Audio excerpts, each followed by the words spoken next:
Saludos, estimados participantes. Les doy la bienvenida a esta nueva unidad temática. Mi nombre es José Paredes y el día de hoy vamos a abordar lo que es el derecho de propiedad, las distintas formas de adquirirlo, las consecuencias de este derecho, las limitaciones de este derecho y las formas de protegerlo. En primer lugar, tenemos que decir que el derecho de propiedad es uno de los derechos más importantes dentro de la legislación en general y en la historia jurídica y política del mundo. Con respecto al mismo, tenemos que decir que es considerado el derecho real por excelencia, es el derecho más completo, el derecho que más abarca otros conceptos y el derecho más flexible dentro de la categoría de derechos reales de la legislación venezolana y de derecho general. El derecho de propiedad, aparte de ser el derecho real por excelencia, también es considerado como un punto clave dentro de la historia política del mundo. Ideologías políticas como por ejemplo el liberalismo, el marxismo, el capitalismo o el anarquismo centran normalmente su punto de vista con respecto a qué debería ser o cómo o cuál debería ser el papel del derecho de propiedad dentro de la sociedad, el papel del derecho de propiedad frente a los ciudadanos y la forma en que éste lo actúan con respecto a su prójimo. Distintas interpretaciones que han llevado a distintas evoluciones políticas de los distintos países. Con respecto al derecho de propiedad, vamos a pasar a analizarlo. Con respecto al mismo, tenemos que decir que el concepto de este está ligado a la palabra dominio. Buena parte de la doctrina establece una relación simbiótica entre ambos conceptos, es decir, propiedad y dominio sobre un bien, a tal punto que en la actualidad el criterio uniforme es que utiliza propiedad y dominio como términos sinónimos. ¿Qué significa eso? Cuando yo digo soy propietario de algo, realmente lo que quiero expresar es que yo tengo dominio sobre algo, yo ejerzo control sobre un determinado bien, bien sea mueble o inmueble. Pero siempre que pensemos en el término propiedad, estamos hablando de un control, un dominio sobre un determinado bien, que puede ser mueble o inmueble o de las características que vimos en la clase pasada. Con respecto a este concepto, tenemos que decir que es un concepto que ha venido cambiando a lo largo de la historia del mundo y a lo largo de la historia del derecho. Como primera fuente tenemos que analizar el criterio dado dentro del derecho romano. El criterio dado dentro del derecho romano definía al derecho de propiedad como el jus fluendi, jus utendi y jus autendi. ¿Qué significa esto? Ellos definían el derecho de propiedad desde su propio contenido, pero de una forma ilimitada. Inclusive utilizaban el término autendi, que significa abusar de una cosa. Cuando ellos lo establecían así, decían que el derecho de propiedad era un derecho sin límites, un derecho, como bien establecía autendi, que me permitía todo aquello siempre que no dañara a otro individuo y que inclusive podría ser destruido por su propio propietario dentro de del alcance de su derecho de propiedad. Si bien tenemos que decir que esta era la concepción que tenía en materia romana, este concepto, este abordaje fue dado más bien por los interpretadores del derecho romano, bien sea de la época de Justiniano o ya entrando en la Edad Media. Eh, en el derecho romano, lo importante era la posesión, estar en posesión sobre un inmueble, no tanto la característica de propiedad. La propiedad era un aspecto que venía entrando dentro de la comunidad, no era un aspecto individual, sino que la propiedad o el dominio sobre un bien era el dominio de la familia sobre un bien, tomando en cuenta el grupo familiar, que después se fue concentrando en la figura de pater familia, quien era el titular de los derechos individuales del grupo familiar. Este concepto, este abordaje, el derecho de propiedad como un derecho sin límites, fue cambiando a lo largo de la historia. La ratificación del derecho y la primera codificación que podríamos observar en la historia del mundo, o al menos en la parte occidental del mundo, es el contenido de este derecho dentro del Código Napoleónico. Tenemos que recordar que el Código Napoleónico de 1804 fue el primer código civil del mundo, al menos en la parte occidental, que sirvió de influencia no para el resto de códigos civiles europeos, sino que también su primera traducción, la traducción del Código Civil Napoleónico, fue la traducción al español realizada por Andrés Bello para el Código Civil chileno, que después sería la copia y el modelo del resto de códigos civiles de América Latina.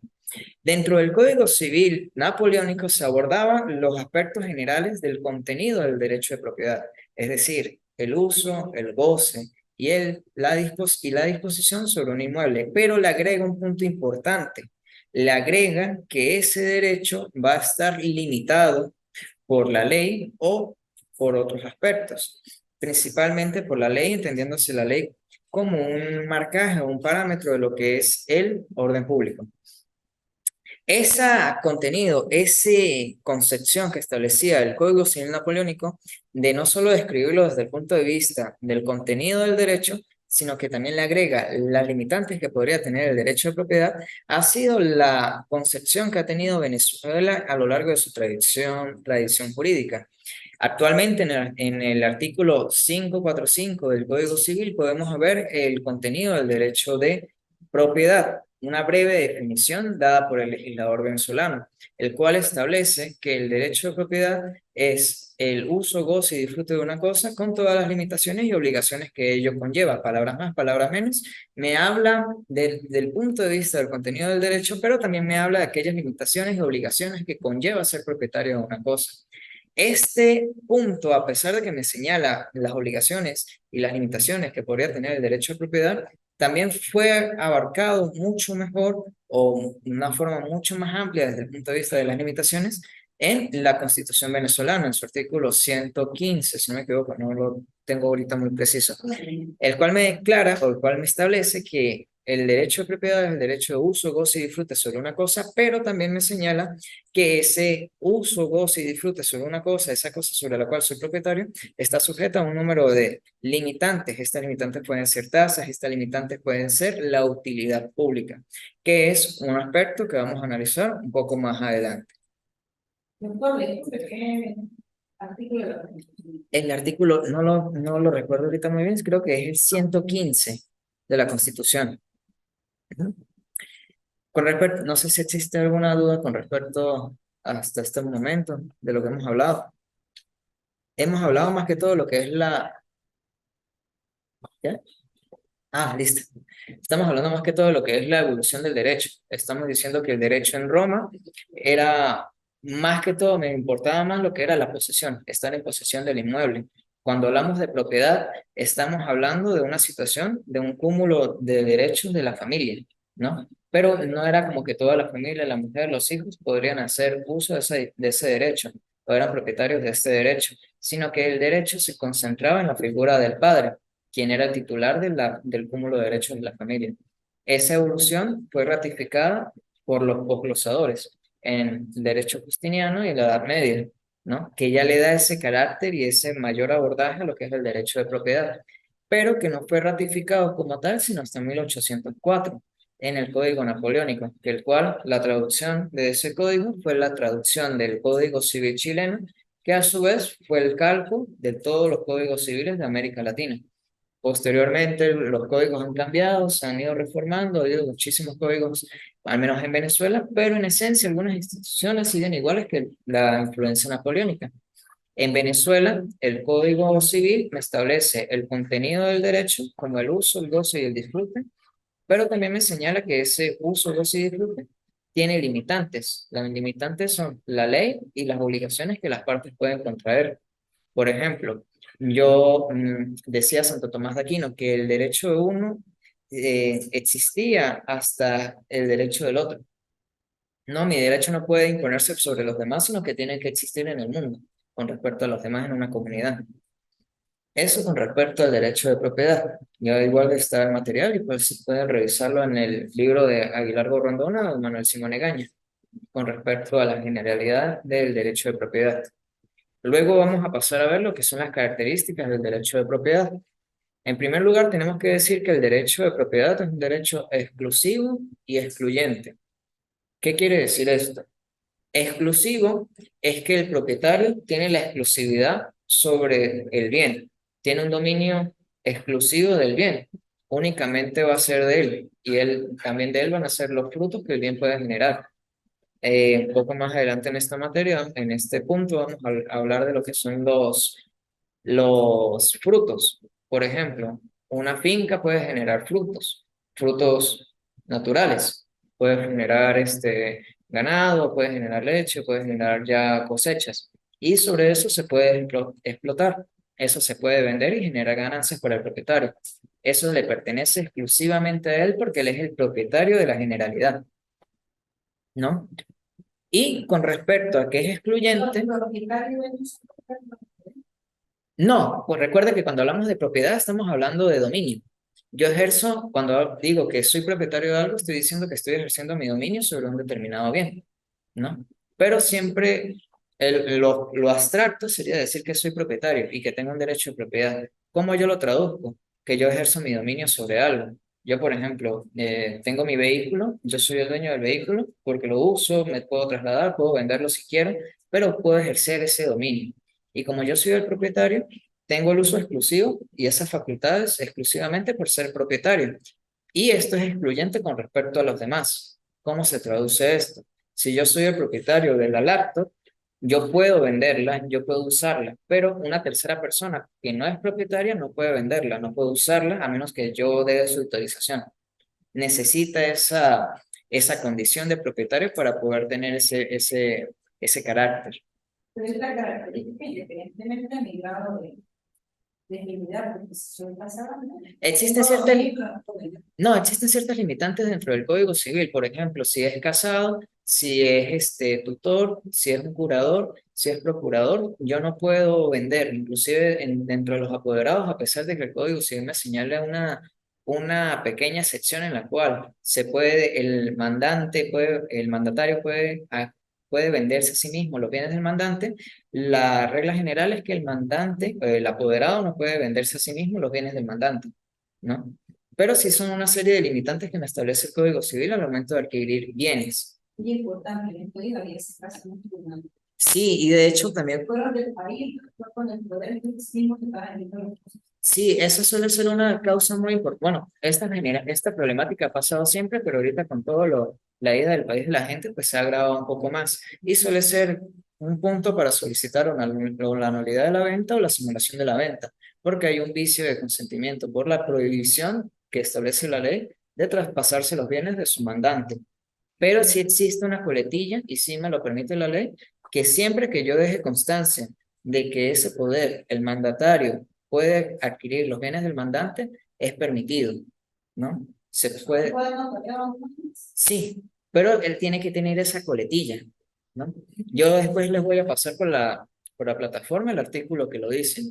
Es algo que lo tienen que tener en cuenta porque la regla general es que no se puede traspasar, el apoderado no puede comprar los bienes del mandante, ¿no? Porque sería muy fácil, por ejemplo, yo soy el apoderado, me dejan sobre la administración sobre unos bienes y yo me los pongo todo a mi nombre, ¿no? Bueno, en el caso que se otorga poder y eso no está claro en la otra, puede cambiar. Sí, o por ejemplo, suele pasar, por ejemplo, mucho con la gente mayor. Por ejemplo, las ponen de que no pueden ajá, tener, sí, o por ejemplo hay gente que llega a una edad avanzada sin una familia o algo, pero también son gente que suele llegar también con muchos bienes, que le ponen un protector. El protector no puede, que es el caso del curador. El curador no puede venderse a sí mismo. y tiene que estar demostrando ante un tribunal que La, los bienes de la persona que está mostrando por su propio bien. ajá, que es el Consejo de Protección del tutelado. Luego tenemos que es un derecho pleno o absoluto. ¿Qué quiere decir que es un derecho pleno o absoluto? Es un derecho que no necesita de otro derecho para existir. Por ejemplo, yo tengo el derecho real de usufructo. El usufructo es el uso y los frutos de un inmueble. Pero para que exista un usufructo tiene que existir un derecho de propiedad anterior.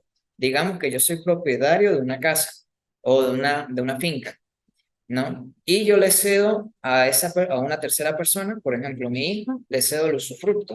Él puede usar la finca, él puede disponer de los frutos de la finca, pero él no es el propietario de la finca.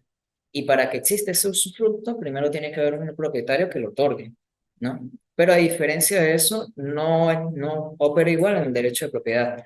La propiedad es un derecho absoluto porque no necesita un derecho previo para existir, ¿no? O sea, no hay disposición en sí. No necesita, por ejemplo, de que exista, por ejemplo, que tenga que haber una servidumbre o que tenga que haber un usufructo o un anticresis para que pueda haber la propiedad. La propiedad existe y una vez que existe la propiedad, existen otra serie de derechos reales que pueden coexistir con ese derecho, ¿no? O sea, como uno ve en muchos casos que dice que venden el usufructo a los menores.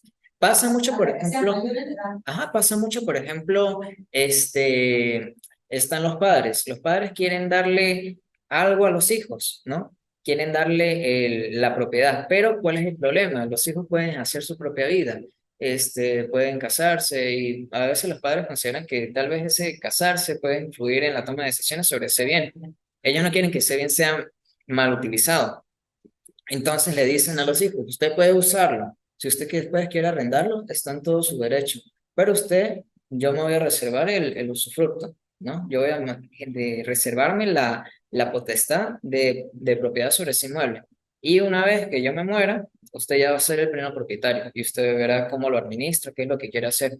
Pero mientras yo esté vivo, yo sí voy a tener el uso, La disposición. exacto, la disposición sobre el inmueble. Doctor, ¿y qué es cierto eso que hoy en día está anulado ese tipo? Porque los padres No, sí, todavía sigue usándose muchísimo. Sí, ahí que había no, no no, le podían entrar, sí. no, sí se puede. Y de hecho, pues es una constante. Suele usarse como una forma de simulación de venta, pero también suele ser usado como una forma en que los padres pueden ayudar a sus hijos a construir su propio patrimonio. Ujú. Sí le puedo vender. También tenemos que decir que el derecho de propiedad es un derecho elástico, es decir, yo puedo tener el derecho de propiedad. El derecho de propiedad está contenido en tres aspectos, en tres pilares. El derecho de uso, que significa que yo puedo usar algo. El derecho de goce, que yo puedo beneficiarme de eso, pues yo puedo beneficiarme de los frutos que esa cosa genere. Y el derecho de disposición, que es que yo puedo vender eso, yo puedo traspasarlo a otra persona. A diferencia de, por ejemplo, un usufructo, yo no puedo ceder solo una pequeña parte del usufructo. En cambio, la propiedad yo puedo ceder el uso o el goce, o solo el uso, o solo el goce. Exacto, pero eso no desvirtúa el derecho de propiedad, yo siempre voy a ser el propietario, ¿no? Es un derecho perpetuo. ¿Por qué es un derecho perpetuo? Porque es un derecho que existe desde que se obtiene hasta la muerte de la persona. E inclusive con la muerte del propietario, el bien que forma parte de su patrimonio pasa a ser heredado por sus herederos, ¿no? Y por último, es un derecho autónomo, que se relaciona con el punto segundo. ¿Qué quiere decir que es autónomo? Que para que exista no necesita de otro derecho, ¿no? Existe por su plena naturaleza. ¿Cuándo sucede esa cultura? ¿Qué cosa? Existe otro derecho. No, lo que yo le decía, por ejemplo, de la servidumbre. Para que exista una servidumbre, es necesario que exista una propiedad anterior. Para que exista la posesión, es necesario que exista propiedad. Para que exista una anticresis, para que exista un usufructo, es necesario que exista una propiedad anterior. Pero para que exista la propiedad, lo único que necesita es que esa propiedad sea traspasada o sea adquirida, ¿no? Yo no necesito otras condiciones o la existencia de otros derechos anteriores para que exista la propiedad o para ser propietario. Solo necesito o adquirirlo, bien sea de una forma contractual o bien sea por una prescripción, ¿no? Ajá, por herencia. ¿Cuáles son los sujetos del derecho de propiedad? En principio tenemos que decir que toda persona natural o jurídica puede ser titular del derecho de propiedad. Una persona natural puede comprarlo, una persona jurídica puede comprarlo. ¿Cuál es la limitación que esto les genere? La capacidad de la parte. Tiene que tener una capacidad contractual para poder adquirir. Por ejemplo, un niño de 5 años no puede comprar una casa, no tiene la capacidad legal para poder comprar un bien, ¿no? Y con respecto al objeto del derecho de propiedad, ajá, por ejemplo, la cualidad, podríamos hablar de lo que es el matrimonio. El esposo no tiene la cualidad para poder adquirir los bienes de la esposa, ¿no? Es la cualidad de él, pero la capacidad sí la tendría, porque es mayor de edad, ¿no? Tendría la capacidad de contractual, ¿no? Y dentro del objeto del derecho tenemos que decir que dentro del derecho de objeto de propiedad, como bien dijimos en la clase pasada, el objeto del derecho es todo aquello externo sobre lo cual recae la relación jurídica. Una relación jurídica entre un comprador y un vendedor es entre ellos dos, pero el objeto de esa relación que estas dos personas tienen es aquella cosa sobre la cual se obligan. Por ejemplo, compran una casa. La relación jurídica es entre el comprador y el vendedor, pero ese objeto del derecho sobre el cual los une es la casa, algo, un objeto material ajeno a estas dos partes, ¿no? El objeto del derecho es sobre la cosa que se divorcia. Sobre lo cual recae el derecho de propiedad. Ley en ese caso. Ajá. ¿Y qué pasa, doctor? Si por lo menos uno compra una casa o un carro y llega otro y dice que eso no es de eso. Más adelante vamos a verlo porque tenemos una serie de acciones que es para proteger el derecho de propiedad, que tenemos acciones petitorias, acciones de daños y perjuicios, acciones de posesorias y acciones penales, ¿no? Pero más adelante lo vamos a ver.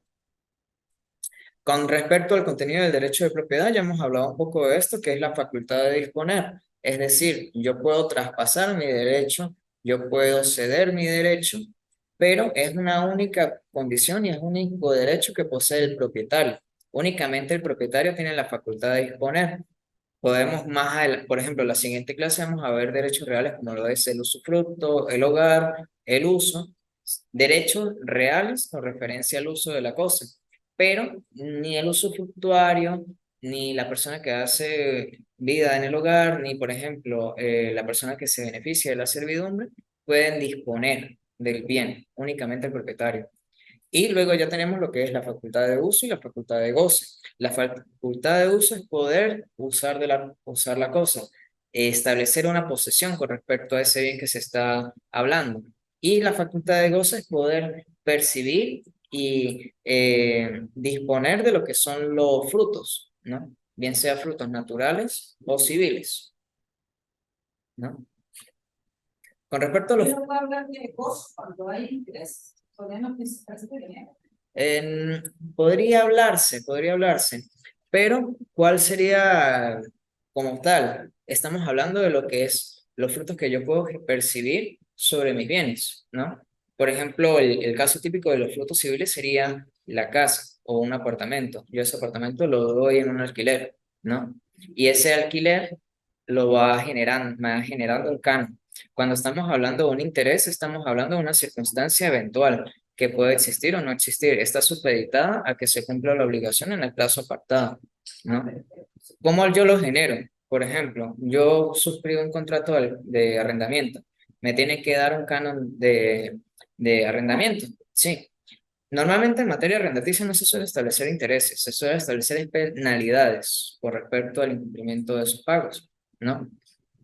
Pero eso viene estando supeditado al cumplimiento de la obligación, que ya sería el pago del canon de arrendamiento, ¿no? Con respecto a los frutos, tenemos que decir que los mismos se materializan en el mundo jurídico por medio de un concepto que se llama acepción.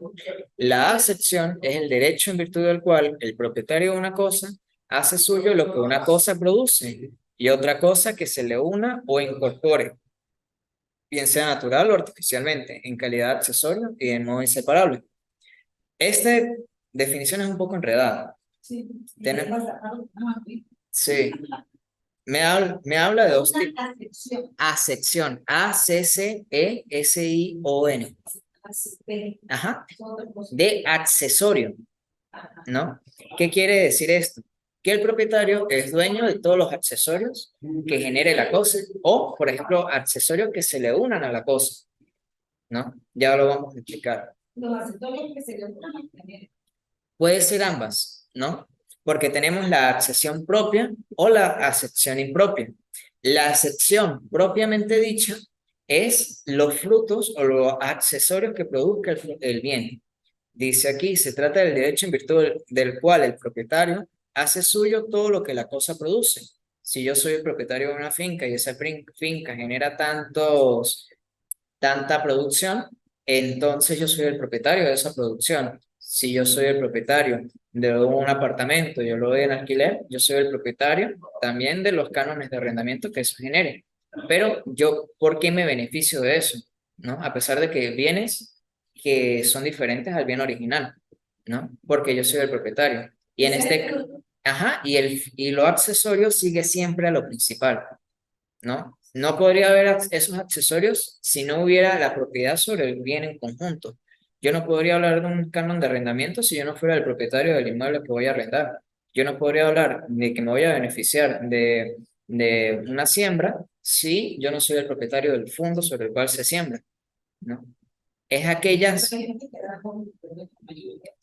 esa es una anticresis, o también se suele dar el usufructo sobre eso, pero estamos hablando de que para que exista un usufructo o una anticresis es necesario que exista un derecho de propiedad anterior, un propietario que ceda esa situación, esa cosa a un tercero.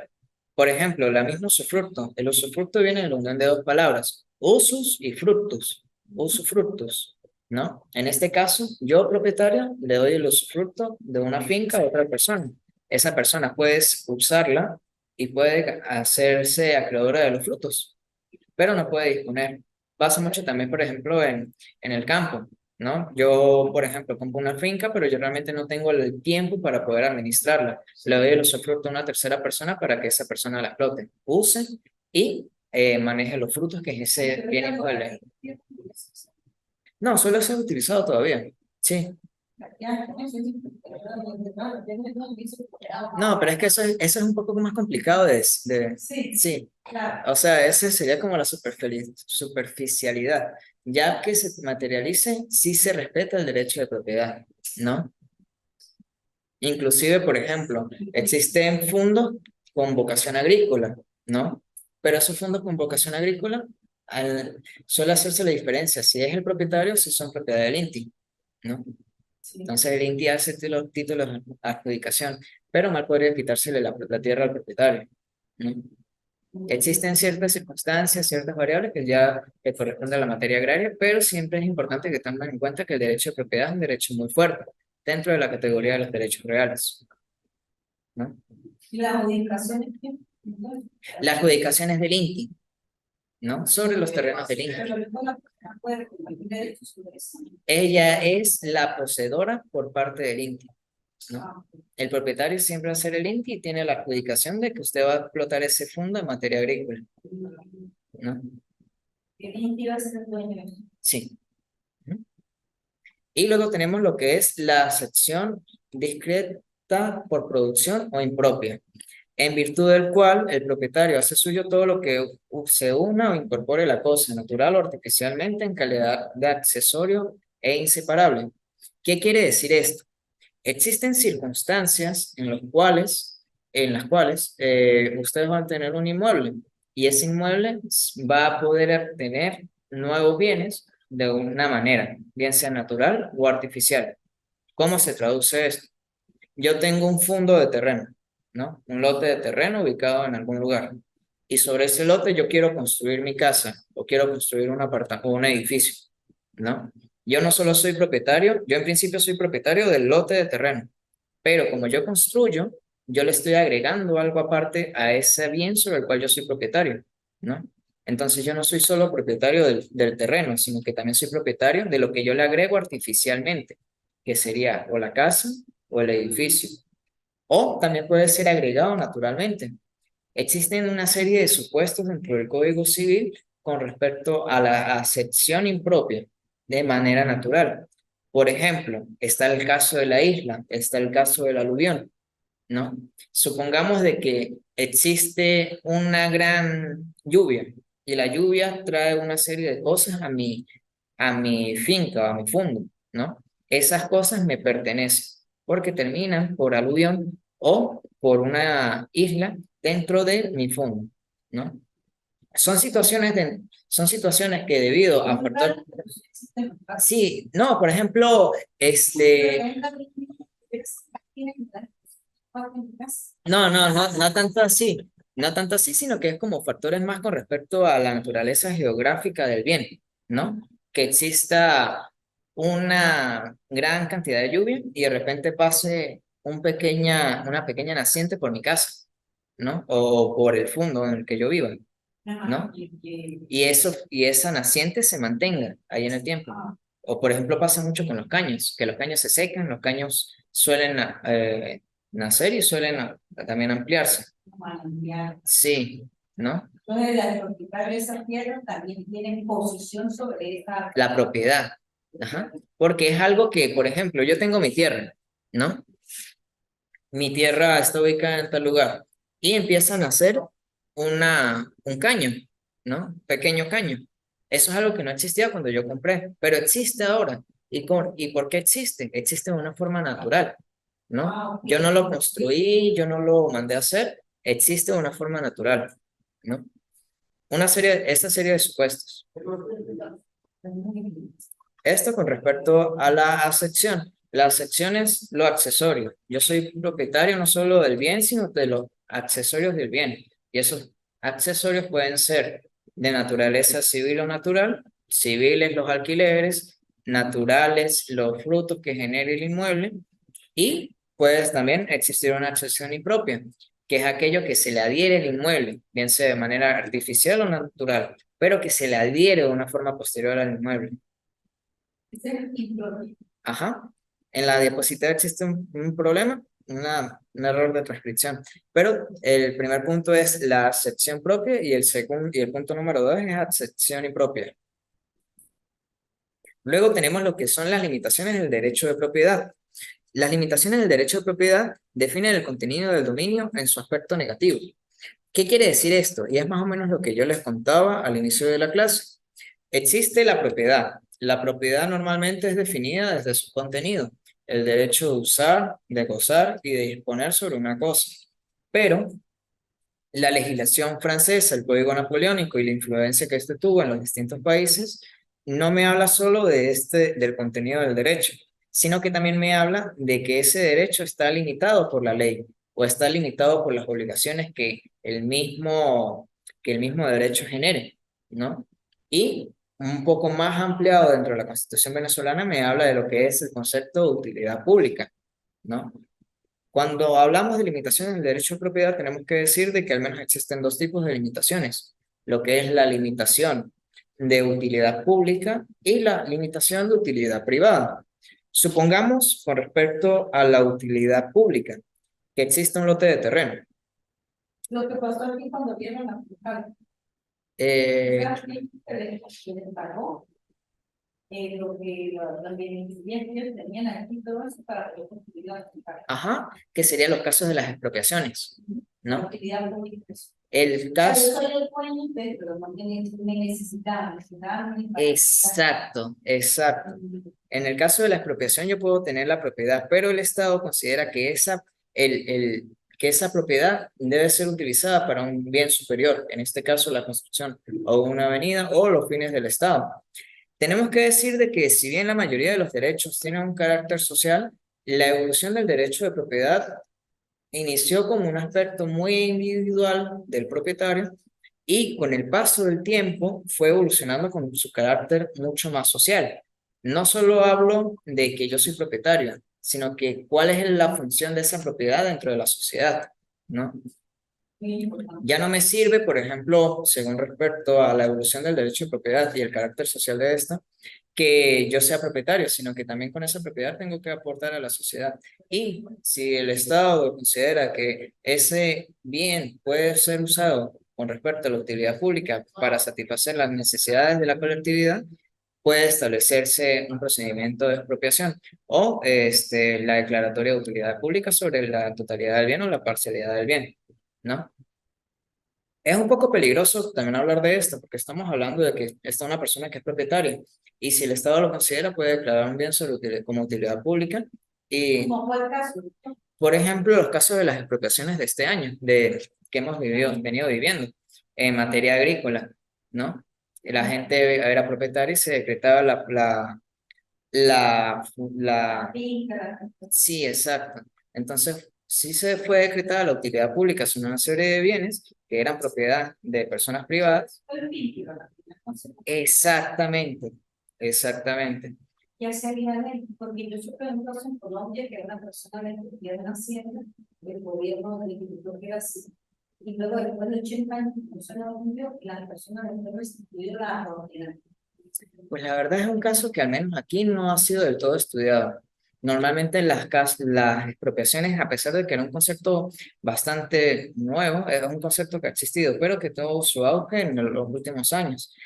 Anteriormente, la utilidad pública pues termina siendo justificada. El caso más común de utilidad pública es el caso de la construcción de avenidas o el caso de la construcción de ciudades. Por ejemplo, ahorita no lo vemos y también por ejemplo, porque la Constitución lo establece, la prohibición del latifundismo, pero antes sí existían grandes pedazos que le pertenecían a latifundistas, ¿no? Una persona era propietaria sobre muchísimos lotes de terreno, ¿no? Y esos lotes de terreno muchas veces a lo largo de la evolución de, por ejemplo, de los países, no solo de Venezuela, fueron en parte decomisadas o en parte expropiadas para la construcción de la viabilidad, ¿no? En este caso, pues estamos generándole un beneficio a la colectividad. Doctor, en el caso de las propiedades de las dueñas, por lo menos, o de la gente de todas esas propiedades que estaban en Valencia, la transporte y todo eso.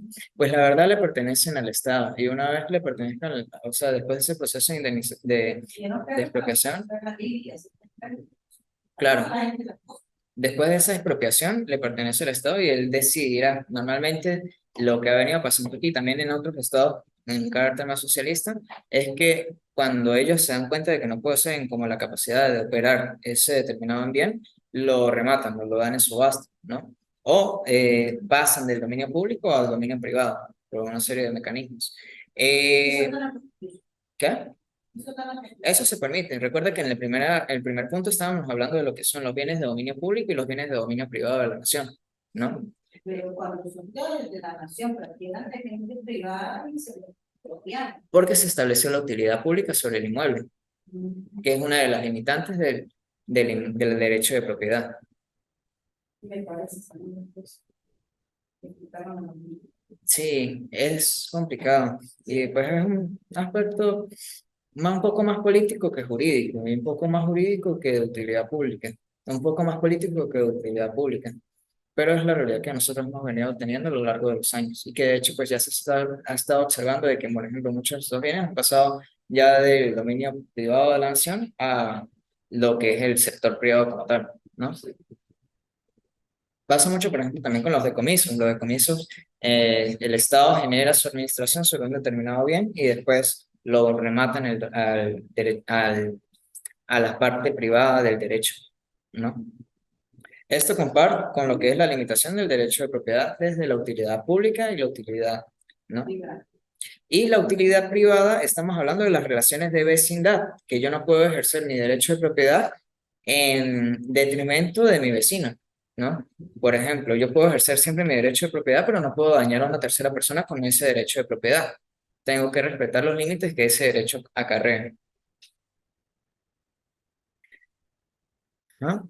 Luego, y ya para cerrar este bloque, esta unidad temática, vamos a hablar de lo que son las acciones dentro o que tutelan el derecho de propiedad. Tenemos acciones petitorias, acciones posesorias, acciones personales de restitución, acciones de resarcimiento o indemnización y acciones penales. Con respecto al derecho de propiedad, vamos a abarcar, vamos a ahondar más en lo que es las acciones petitorias, ¿no?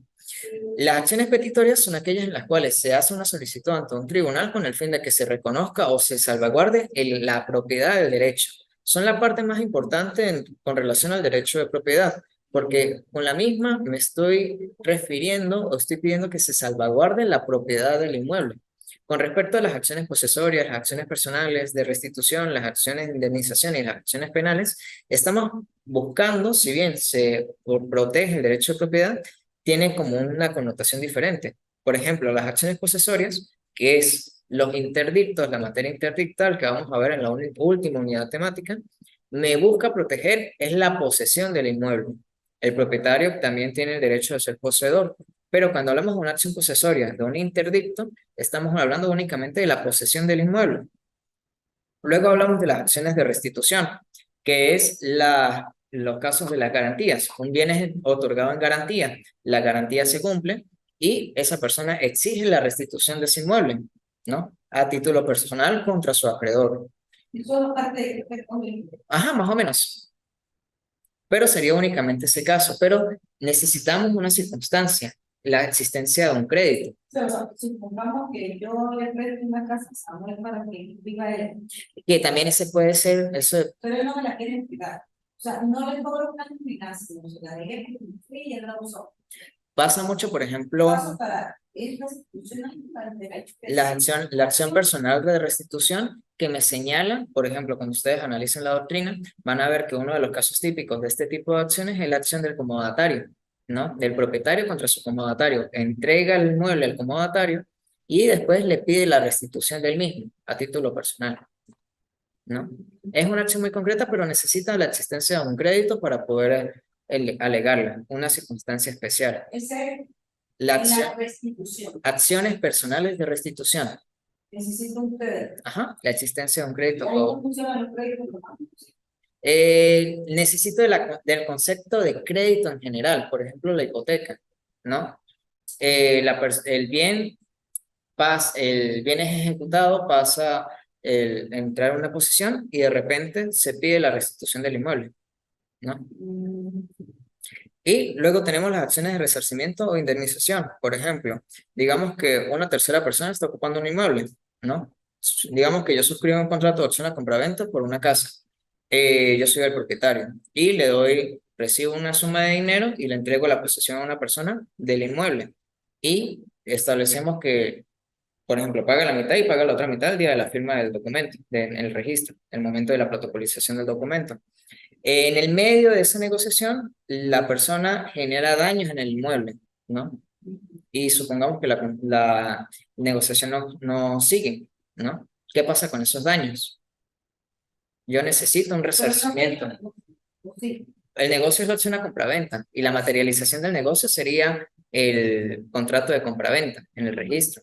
Pero supongamos que en medio de esa negociación yo decido que no voy a seguir con la negociación y pido el inmueble y cuando me entregan el inmueble resulta que está bastante deteriorado, ¿no? Yo necesito el resarcimiento de esos daños y perjuicios. O con respecto a la propiedad, digamos que existe algún accidente o alguna circunstancia que imposibilite o afecte la infraestructura del bien sobre el cual yo soy propietario. Yo puedo pedir el resarcimiento con respecto a ese daño causado, ¿no?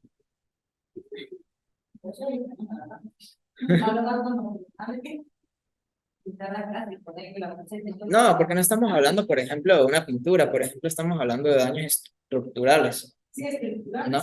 O, por ejemplo, daños que destruyen el inmueble. O, por ejemplo,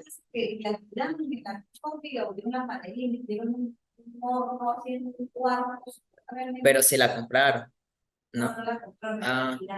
Ah, exacto, exactamente, algo así. Exacto, por ejemplo, pasa mucho en los alquileres que yo entrego el bien en alquiler y en medio de esa relación el inquilino cambia o daña el inmueble. ¿Qué tengo yo que hacer después de que me entrega el inmueble? La acción de resarcimiento. Los daños y perjuicios causados. Ajá, el resarcimiento por los daños y perjuicios causados.